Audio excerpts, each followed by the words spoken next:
Find other great podcasts like this one at Podmoth.Network. Welcome to the Brutal, Bizarre, and Boozy podcast. I'm Deklan, the son. And I'm Jane, the mom. This is the podcast where we talk about brutal crimes, bizarre occurrences, and get you drunk with cocktails themed around one of our stories. To lighten things up, we'd like to end our time with a chaser. Please keep in mind some of our stories might be upsetting to young or sensitive ears. We love hearing from our listeners, so feel free to contact us by email or social media. You can find our contact info in the show notes for this episode. If you'd like to support us through Patreon, you can find us there at Brutal, Bizarre, and Boozy Podcast, or use the link in our show notes. Hey Gemma. Oh, hey Lana. What can we expect from this season of I Think My Fridge is Haunted?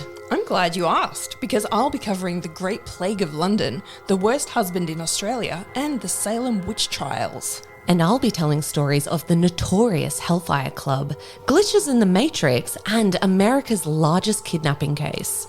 Join us for I Think My Fridge is Haunted, a very creepy podcast for very creepy people.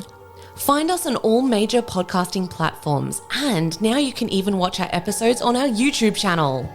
Until then, be creepy, but don't be a creep.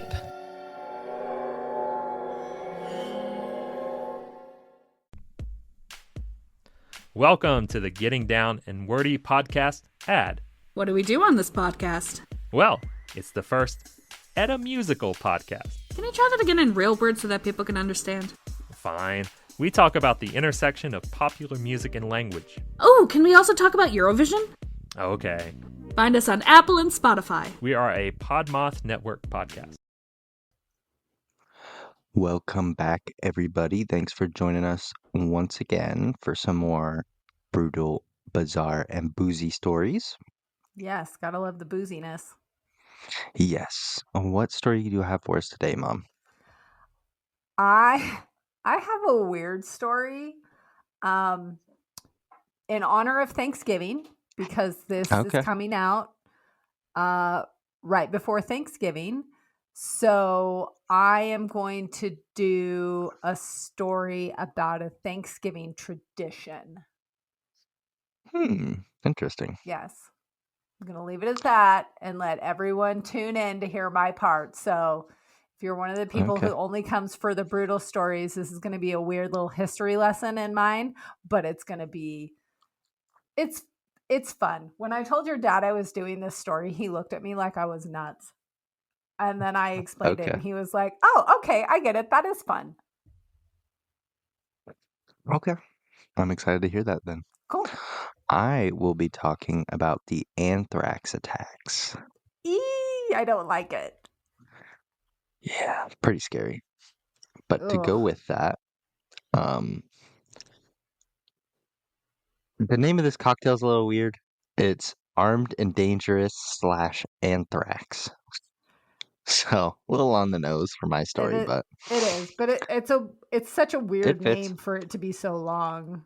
Yeah, I don't know, because there's a couple other anthrax style cocktails, and they were like gnarly sounding, like mixed rum and Jaeger and whiskey all in one shot glass. I'm like, I don't know. This sounds pretty weird and could be gross. It sounds okay. Too. Yeah, it sounds better than the other one. Depending on the size of cup you use, it could be fine.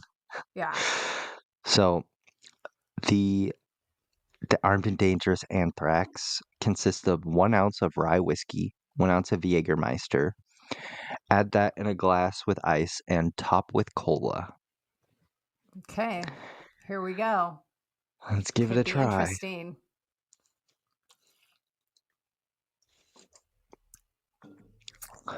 Well, it's pretty mediocre. It is. I thought I would hate it more than I do. It's not terrible. It's not horrible. It could be better for sure.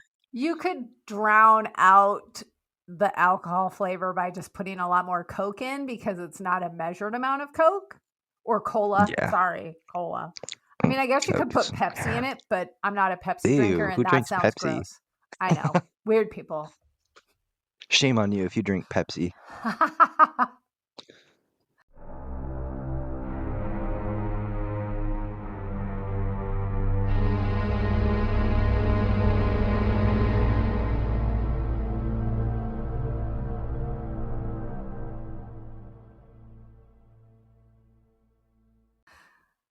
Okay, let's talk about my anthrax story.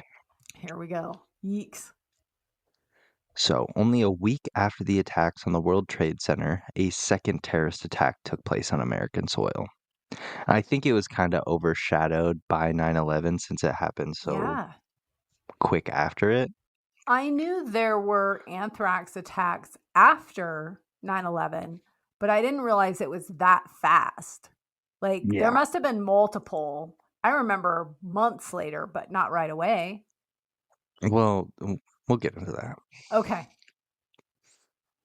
Okay. So, a set of 5 letters were mailed from Trenton, New Jersey. New Jersey? Sorry, New Jersey. Jersey. Yeah. Did you move to The the letters East Coast all of a sudden? New Jersey. The letters were postmarked as being received on September 18th, 2001, and delivered to their intended recipients. The letters made their way to ABC News, CBS News, NBC News, the New York Post, and the National Enquirer at American Media Incorporated, also known as AMI, who I guess they produce a bunch of different tabloids. Okay. Like, That's a lot the- of targets. yeah. So the first victim was a man named Robert Stevens who worked at The Sun, which is distributed by AMI. So basically, like, all of the tabloid stuff that you see at the grocery store is all from the same company, huh? Well, other than like the big ones like New York Post and all that stuff. Well, but that's not really a tabloid. I'm thinking like the Enquirer and the Sun. The stuff that you see when you're at the checkout Yeah, line that the you free go, stuff. that can't possibly be true. That's bullshit. Yeah. Shortly after opening the mysterious letter, Robert began violently throwing up and became short of breath. Oh, shit. Yeah. He was rushed to the hospital where he died 4 days later from an unidentified illness. Oh. It was presumed that the letters to ABC, CBS, and AMI all contained anthrax because each location had someone infected with anthrax. However, the letters were never recovered from those 3 locations. Oh, okay. Yeah. Anthrax is a type of bacteria that formed spores that can affect both humans and animals and can be contracted by inhaling the spores or or coming in contact with the bacteria if you have a cut. Oh. And I guess they're different. Like the inhaled anthrax is a lot harder to treat, I and would that think was the so. type that was used in these attacks. Okay. When word got out about the deaths, people started to become suspicious of their mail. The 2 letters that were sent to New York Post and NBC were identified and submitted for investigation before they were even opened. Oh, good. So, yeah, Good. luckily those got caught, but What flagged them? Do you have any details of what flagged those specific? Because I'm sure they're getting hundreds of pieces of mail a day. yeah. Like, I don't know what flagged them. I think okay. since they were all postmarked from Trenton, New Jersey, they might have Oh, okay. caught that. Okay. I don't know how big Trenton is. I think it's their capital, so it's probably I fairly don't big. know. But, I mean, you're not probably getting a lot of mail from Trenton, New Jersey. Yeah. You know, as opposed to like any other place in the damn country. True. The envelope contained a small brown granular chunk similar to dog food as well as a letter. The letter Ew. read as such: 9/11/01. This is next. Take penicillin now. Death to America. Death to Israel. Allah is great. Oh, bad word. Okay. I'm pretty sure I would tell the hospital when I got there, it's like, this letter said take penicillin. Can you give me some? Yeah. Yeah. Yeah. Which is also weird. If you're trying to kill someone with anthrax, why would you tell them how to cure it? And like, For the it factor just that brings, it's going to scare the living shit out of thousands of people. yeah. I mean, to be gonna fair, scare penicillin everybody. like heals a lot of stuff. So Yeah. my first thought wouldn't necessarily be, oh, this letter has anthrax in it. Right. But I Yikes. don't know. Just, it's super weird. So, after the letters were examined by the FBI, they formally launched an investigation into the matter. 3 weeks after the first round of letters, 2 more letters were mailed to Senators Tom Daschle and Patrick Leahy on October 9th, 2001. So a couple weeks after. Okay. Tom was the Senate Majority Leader and Patrick was the head of the Senate Judiciary Committee. The letter addressed to Tom was opened by an aide named Grant Leslie on October 15th and was rushed to the hospital after becoming sick. After news of another attack got around, the U.S. mail services were locked down so they could stop the spread of more letters. The letter addressed to Patrick was intercepted on November 16th after it had been misdirected due to the postal code being read wrong. The 2 letters were examined and it was discovered that they contained a refined form of anthrax that was significantly more potent than the first set of letters. Great. So it's not bad enough to send gotta make it, it but then worse. you got to send a super strain Yeah. of it. Fuck you. And People are there assholes. I'm going to get into it a little bit, but it was really confusing because I'm not an infectious disease not a- doctor, so I Right. don't You're not a really know, like, microbiologist. and yeah, I'll get into it anyways, but Okay. this time the letters read as 9/11/01. You cannot stop us. We have this anthrax. You die now. Are you afraid? Question mark. Death to America, death to Israel, Allah is great. So a lot of the similar like things as Yeah. the first set of letters, but there Uh-huh. was some changes in it. At least 22 people developed an anthrax infection from these letters. Wow. 5 sadly lost their life in the infection.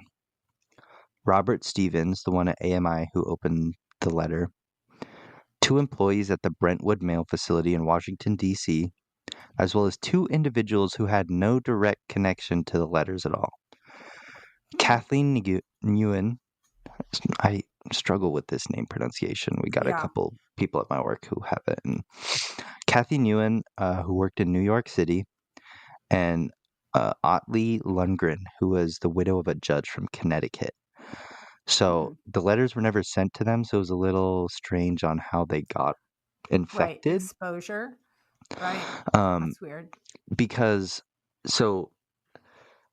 whoever sent them knew that it could potentially spread, so they taped over all the openings on the letter. Because like a letter has like on the backside, there's like little lines where it's glued together and stuff. Yeah. And they had taped over all the possible holes that it could leak out of to I ensure was that wondering it didn't contaminate everything. So it's a little weird how they got infected, but the set of letters had some variance between them. The writing on the letters sent to Tom and Patrick was about half the size of the originals and contained punctuation. So, are you scared Different now? writers. Question mark. Yeah. Maybe the FBI didn't necessarily rule out that they were different writers. It was just they were different in like in a noticeable way. Okay. The letters to Tom and Patrick had a return address of 4th grade, Greendale High School, Franklin Park, New Jersey, 08852. What? This return address was all messed up because the postal code that they provided was for Monmouth Junction, New Jersey, not Franklin Park. There's also no Greendale High School in either towns, but there is a Greenbrook Elementary School in the nearby town of South Brunswick, New Jersey. So it was just a bunch of weird, like the return address was all messed up. The anthrax in the packages was a specific strain of anthrax called Ames and was collected by a cow in Texas in 1981 and developed by the United States Army Medical Research Institute of Infectious Disease in Fort Detrick, Maryland, meaning that the strain of anthrax used in the attacks was developed by the Army.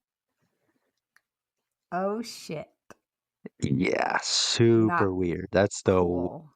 That's a weird part of this story. Yeah. Like, Well, conspiracy oh, brain gets crazy. yeah. True. The anthrax samples were sent back to Fort Detrick to be examined, and it was discovered that the anthrax had been mixed with silicon or powdered glass. Oh, So I'm not, like I said before, I'm not an infectious disease doctor, but I would assume that powdered glass, if it is inhaled, creates micro cuts that would oh, allow the maybe. anthrax to infect you easier. Again, I don't know I the don't like that. legitimacy of that statement, but Oh, I don't like that. I don't like that either.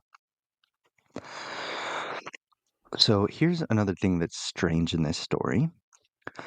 The FBI and CDC authorized the destruction of over 100 vials of anthrax at Iowa State University. And in October 10th and 11th of 2001, the vials were destroyed and disposed of. Sure, they were. Experts claim that the archives of anthrax would help determine the state of the anthrax used and could provide answers as to who was behind these attacks.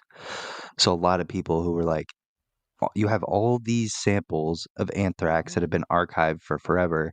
You'd be able to tell what strain, Right. what type. I don't know Right. the terms, Yeah, but I get what you're saying. it'd help you pinpoint kind of where it came from Right. and like who manipulated it. Uh, with the attack starting a week after 9/11 and the contents of the letters, it was originally suspected that Al Qaeda was responsible for the attacks. But the FBI disagreed, stating that the anthrax would require some advanced equipment and they didn't think Al Qaeda possessed that equipment. I don't like assuming what someone can or can't do Okay, and then just ruling one them of the out. directors put this. I'm not going to say this. I don't know if this is racist or not, but one of the directors said they couldn't have made this in a cave. So Oh. I don't know. I get what they're saying in that regard, but to assume that they're all in caves is kind of short-sighted. Yeah, because they were working with Iran government or maybe Right. They were Iraq. I get those two working mixed up. hello, they were we had terrorists living in US houses. I don't know about that. Okay. I don't know about that either. I just thought I'd put it in there. But Yeah. in 2006, Bruce Edward Ivins became the lead suspect. Bruce had worked in the Biodefense Research Lab at Fort Detrick for 18 years as a biodefense researcher. He wasn't the one working on the anthrax, but he was developing vaccines for biological weapons. Okay. So it would be assumed that he would have some sort of knowledge on how that stuff would work. Yeah, makes sense. During their investigation, the FBI raided Bruce's house twice, which arguably led to his hospitalization for depression. But this wasn't Bruce's first brush with mental health. Over a year before the attacks, Bruce had told a therapist that he had mixed poison and was going to a soccer game of a woman he was interested in. He told the therapist that if she lost the game, he had planned on poisoning her. What? Yeah. Okay. That's not Well, the proper way to date. Just saying. No. Haven't dated in a And- long time, but I'm pretty sure that's not the right way. And therapists have like the obligation, if you're gonna hurt yourself or someone else, they have to tell the police. So like, I believe so. Yeah. uh, Maybe I'm wrong. I'm not a therapist. I don't know. so the therapist did actually tell the police. However, nothing was done Cool. with this information because they didn't have the name of the woman that he was threatening. Okay. So in 2008, a different therapist filed a restraining order on Bruce after he threatened to kill his coworkers and go out in, quote, a blaze of glory. Oh, no. Don't Yeah. say things like that. On August 1st, 2008, it was reported that Bruce had committed suicide by overdosing on Tylenol. Oh. 5 days later, the federal prosecutors declared Bruce the sole proprietor of the 2001 anthrax attacks. which to me seems a bit fishy that they would wait till after he's dead to announce that he's the sole suspect. Yeah. There goes his right to a speedy trial. Conspiracy brain goes a Yeah. little crazy. CIA killed him, blamed it on overdose. Yeah. I don't have any solid information for this. That's just what my brain tells me. Right. Yeah, I mean, I get it. Yikes. Yeah, I keep going back to the OD on Tylenol. That's that's a a lot of. lot That's of like a whole Tylenol. bottle. Or more. That's like the Costco That's- size bottle Yeah, that you take all at there'd be one a lot time. easier things to overdose on. Right. I don't know. I mean, I think it is possible, but it's pretty rare. Ooh, I don't But know. I mean, overdosing on that would cause to liver and kidney failure most likely, because that's what Yeah, that's it's more of a long bad term, for, not an right? Yeah, it immediate. wouldn't just be you don't wake up But the next day. I don't know. I don't know how that works. I guess it is a I've never blood heard thinner, of. so maybe if you take enough, it would. I don't know, Yeah, man. It seems fishy to me. That's all I'm saying. I don't know how that works. I Yeah, don't like I don't it. know.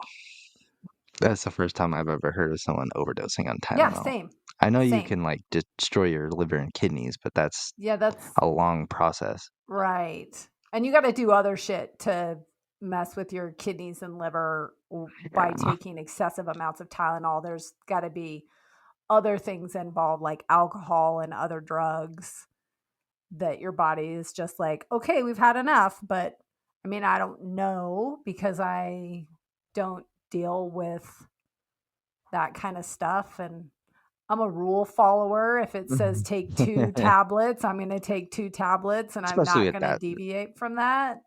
Tylenol's a gross drug. It does gross things to you. I don't. Yeah, the only time I take prefer not taking Tylenol is it. for a migraine. Yeah, if I really need to, I'll take it, but I try and Yeah. avoid it. Same. Yeah. But that's Ew. the 2001 anthrax attacks. That's pretty nasty. More unanswered question. Okay, you got to come with some answers next time, Deklan. You keep bringing these. Hey, they said that guy did it. He was a sole proprietor. I gave you an answer. You might not like it. Okay. All right, that's true. That's true. But then you said conspiracy brain says no. Yeah, because So they're not. The government's not going to say, "Hey, we actually did this." But no, of course not. I think I what's don't know. probably fairly more likely is that they didn't keep as close an eye on it as they thought they were, and some bad person got a hold of it, and they didn't want to admit that they fucked up by not paying attention to it. So the vial that they believe the anthrax came from, I think they found it was 419 people had access to it in the laboratory, Yeah. but he was the biggest suspect. So Okay. And he there's been some, conveniently had some mental illness as well. So nice. and yeah, there's Nice also been scapegoat. some other stories that I might cover later on about the army testing anthrax in the New York subway. Oh, I don't like that either. So, well, maybe we'll get to that, but Yeah, hikes. A part 2 actually, on anthrax. I don't know if it was anthrax, but something similar, like a bad bacteria or some shit Some like other. that. But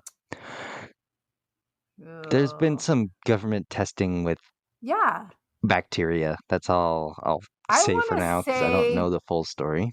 I'm going to have to research this, but I want to say that there's a conspiracy theory about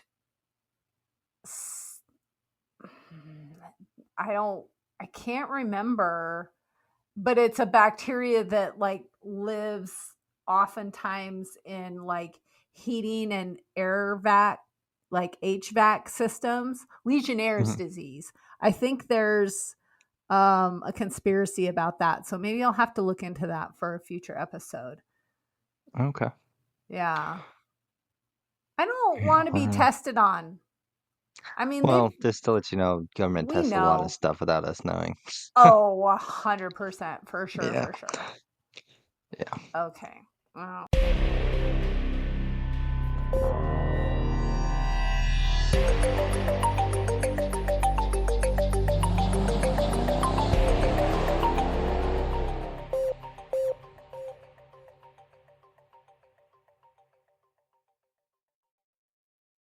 I don't like it. All right, let's get into your story. Okay, let's do something more lighthearted. Yes. Like I said, this is in honor of our Thanksgiving episode. Originally, I had another story planned for this recording, and then I went, oh, wait, it's Thanksgiving. We have to do a Thanksgiving episode or a story for Thanksgiving, and we've done Thanksgiving stuff each year before. So I tasked myself with finding something Thanksgiving related, and I came up with presidential turkey pardons. Okay, are we ready? Yes. It is a peculiar American tradition, and we're going to talk about the history of it. So we've talked about the history of Thanksgiving. Last year, we talked about Plymouth, Massachusetts in an episode, and we talked about how that related to like ghosts and things. As a little recap for those who have heard it, we also talked about ghosts and haunted places in relation to Plymouth, Massachusetts, which is considered the town that was first founded by colonists or colonialists. For those who haven't heard that episode, please go listen to it. We talked about some spooky stories and some historical chat about the Pilgrims and the Native Americans. So basically, the holiday Thanksgiving started with feasts, Native American lore, and pilgrims, as we have said. Fast forward to today, and somehow we're in a world where the President of the United States is giving formal pardons to turkeys. Yes, the bird that many people eat on Thanksgiving. A live turkey is often standing in front of the commander-in-chief on the White House lawn, getting a pass from ending up on someone's dinner table. But how did this oddball tradition get started? So, to understand that, we've got to go back to the 1800s, where it all begins with a man who was no stranger to intense American traditions, and that is President Abraham Lincoln. President Lincoln was the 16th president of the U.S. and was often referred to as Honest Abe. He was known for his stovepipe hat, but not necessarily his culinary tastes.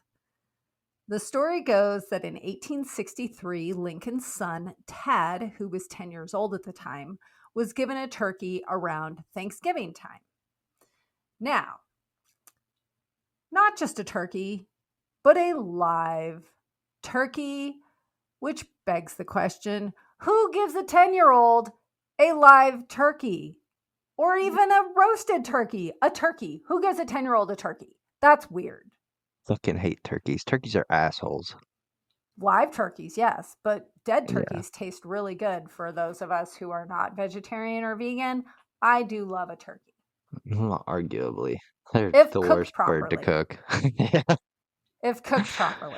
It's such a big bird and it dries out so quick, so a lot of people fuck it up, but yes. We have had a few occasional bad turkeys on Thanksgiving. We won't name names, but we have had some bad turkeys.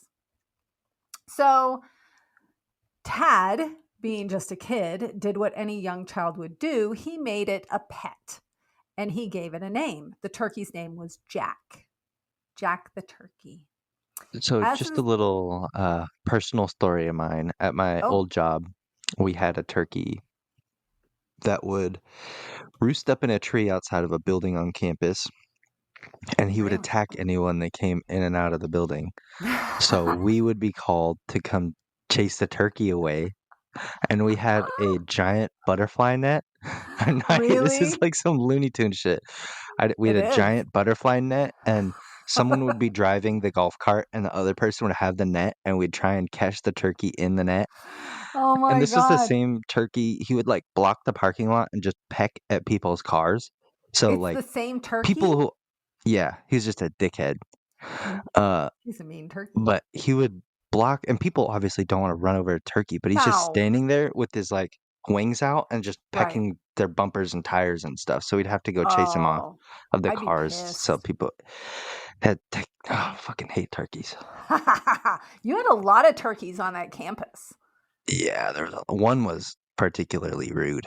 Yeah. He sounds Yeah. like not a nice turkey. It's He not was Jack not. the turkey. Did you guys I- name him? Like, was he asshole turkey or I think we just went with Tom because Tom that's what you turkey? call Oh, right. male A male turkeys, turkey is but Tom turkey. yeah. So, as the story goes with Jack and Tad, when the Whitehouse kitchen staff prepared to slaughter Jack for dinner, young Tad was horrified. He ran to his dad, begging him to spare the feathery friend's life. Lincoln, ever the soft-hearted dad, agreed, and he pardoned the turkey, sparing Jack from the culinary table. Now, was this the first official presidential pardon? Not exactly. But it was the first time a sitting president intervened on behalf of a turkey. And hey, we'll count that as a precursor. The idea of giving a fully dressed and cooked turkey to the president began in 1873 by a Rhode Island turkey farmer. It continued until 1913 when that farmer passed away. Other turkey farmers believed that they had better quality turkeys. So it was like turkey wars. My turkey tastes better than your turkey. And it soon became a rivalry between the farmers as to who would supply the president with the Thanksgiving feast. However, the turkeys being sent to the White House eventually became live turkeys that were sent from hundreds of miles away. Now, skipping forward to the 1940s, Harry Truman, the 33rd president, gets credit for, quote unquote, starting the tradition. But here's the twist. Truman didn't pardon any turkeys. In fact, he ate them. So he was getting the turkeys and then just eating them anyway. So the White House just receives like 40 turkeys and they have to choose one to pardon. Is that what I'm understanding? No. They actually develop, the current tradition is they develop like, here's 2 turkeys. They now have 2 turkeys. And they select which turkeys are going to be sent to the president alive. By that time, when Truman was in office, the National Turkey Federation took over supplying the gifted turkey to the president each year. These turkey donations were meant to symbolize abundance in post-World War II America, and it was basically a giant PR move. They were like, look at us, we're being nice, and turkeys are great, but the president is better because he's pardoning a turkey. The Federation would bring a turkey to the White House as a photo op, and then the bird would become Thanksgiving dinner for the Truman family. So they were like, look at our turkey. This is great. Instead of getting free, he's getting the death sentence. Yeah, exactly. Okay. So it wasn't the pardon, but it was still a big ceremony. And, it ended up that the bird ended up getting killed anyway. So somehow in the chaos of history and retelling of stories, Truman ended up getting credit for creating the turkey pardon idea, even though he was more of the turkey eater than the turkey savior. In 1963, President John F. Kennedy made history when he was presented with a turkey and casually remarked, "Let's keep him going." End quote. No press release, no official statement, just a passing comment from JFK saying essentially, let's let him live. And the turkey lived. Once again, Rumor the turkey... has it the CIA also shot that turkey in the head later. No. Hopefully not. Supposedly, the turkey went on to live another day, but JFK didn't call it a pardon. They just, that's officially what it was ruled. In fact, he never made any formal proclamation at all about the turkey. Still, people looked at that moment as a hint toward what would become the official tradition. It wasn't quite a pardon, but it was a step closer.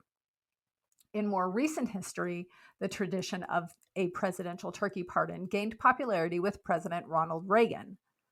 During his presidency, he gave more regular pardons basically every year than the previous presidents, where it was kind of hit or miss. The presidential turkey pardon we know today actually started with George H.W. Bush. That would be President Bush Sr. In 1989, Bush Sr. received the Thanksgiving turkey from the National Turkey Federation, and he decided to announce to the press on the record that the turkey would be spared. He even threw in a bit of humor, saying the bird would go to a petting zoo instead of a dinner table. Just terrorizing children? Pretty much, yep. Okay. Bush was the first president to make the pardon official, and he did it partly because animal rights activists had been gaining traction in the 1980s. They were protesting outside the White House on Thanksgiving and advocating for the turkey's life. So basically, he turned it into granting clemency for the bird and avoiding a giant PR disaster. And thus, the turkey pardon became an official annual event. From that point forward, the turkey pardon was in the books, something the president would do every year, a small act of mercy and a moment of holiday absurdity, because it is pretty absurd. Once Bush Sr. set the stage, presidents after him continued the tradition with their own quirky spins. Bill Clinton leaned into the humor of the moment, making jokes with reporters, while George W. Bush treated the ceremony with a level of seriousness, quote unquote seriousness, that made it feel more like satire. Obama, true to his style, turned the whole thing into a family affair, often bringing his daughters along and cracking jokes to the press. Originally, there was just a single bird given the pardon, but in recent decades, there have been 2 birds given the pardon. By now, the turkeys pardoned by the president they just don't wander off into the woods. They're given like pretty good treatment. The lucky birds are often sent to places like petting zoos, as you said, terrifying small children. Some have been sent to Walt Disney World. Yes, Walt Disney World, which is weird. We've been to Disney World, and I don't remember seeing turkeys, but maybe they're in a different part. In fact, some turkeys have received so much celebrity treatment that they've even been flown first class to their new homes, which is bullshit. Don't send turkeys first class. To personalize the turkeys further, these pardoned birds are given names. The naming selection process is conducted by the White House staff. They choose from name suggestions given by school children in the state where the birds were raised. In recent years, names have ranged from the whimsical to the downright silly. Some pairs include peanut butter and jelly, or mac and cheese, and even tater and tot. The current pardoning ceremony is often humorous in nature, with the president making jokes about the bird. Sometimes the table gets turned and the bird is the jokester. One year, a turkey flapped its wings so aggressively it knocked a reporter's microphone out of her hands, making for a hilarious live TV moment. There's also a weird twist. These turkeys, despite being saved from Thanksgiving tables, don't tend to live very long after their pardons. Because modern turkeys for the table, for example, are bred to be larger and heavier than wild turkeys. So you get more meat on your bird, basically, and you can feed more people at Thanksgiving, which means that they're fed really crappy food. and overfed, and it causes them to develop health problems. So in a bittersweet twist to the story, the very creatures that are getting their get out of dinner free card often end up with a shorter shelf life and usually die within a couple of years, which is about half the time that a wild or heritage turkey survives. The trend is not just reserved for presidents, though. Several individual states have adopted the practice. At least 10 states have started the tradition, and either the governor or another public official gives the turkey his or her pardon. So The whole that pardon thing is weird. It's super weird. It's super strange. But, you know, I had to bust out something for Thanksgiving. Another story I want to do is the Iran-Contra thing, and Bush Sr. pardoned 6 people for that. So maybe we'll tie that all in together. And oh. Yeah. Fun. But I don't like the whole presidential pardon thing. Like, you just get to skip all judicial course of action just because the president said so. I think typically they're already in prison and the presidential pardon comes in like, we're going to let you go. You've been in prison a while. But I honestly don't know. I have no clue. That's what I assumed. I thought it was somebody who was in prison already. And because that's kind of what happens on the state level where like convicted murderers and such ask for a pardon from the governor to get off of death row. I think we talked about that long time ago in one of our first episodes where one of the murderers had asked for clemency and pardon from the governor and the governor ignored him.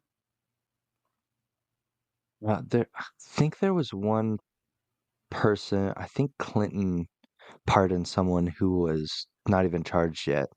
Oh. Yeah, so I think nice. I think they can do well, it was his friend. So in advance. I know you're going to get in trouble for this in the future, so I'm pardoning you in advance in case charges do come down. That's fucked up. Yeah. Get out of jail free card just in case. I don't like that. Well, okay, looking more into it, I guess the dude fled to Switzerland and was living there for 17 years, so he couldn't get charged. And then Bill Clinton pardoned him. Said, okay, you're a little sketchy. Interesting. Because they were friends too. A little strange. Oh, it's pays to have friends in high places. Yeah. Not much higher than the president. So right. It's a good friend to have.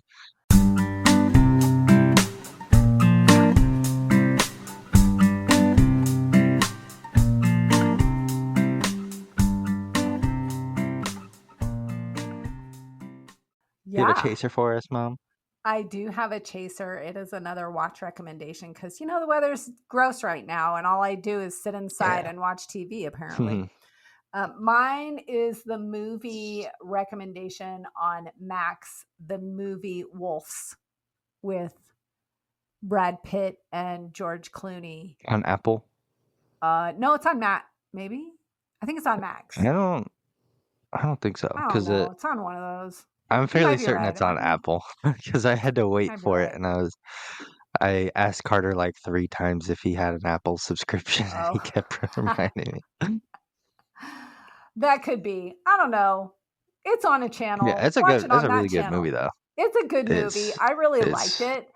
I didn't read the description. I don't know why I assumed it was a heist movie.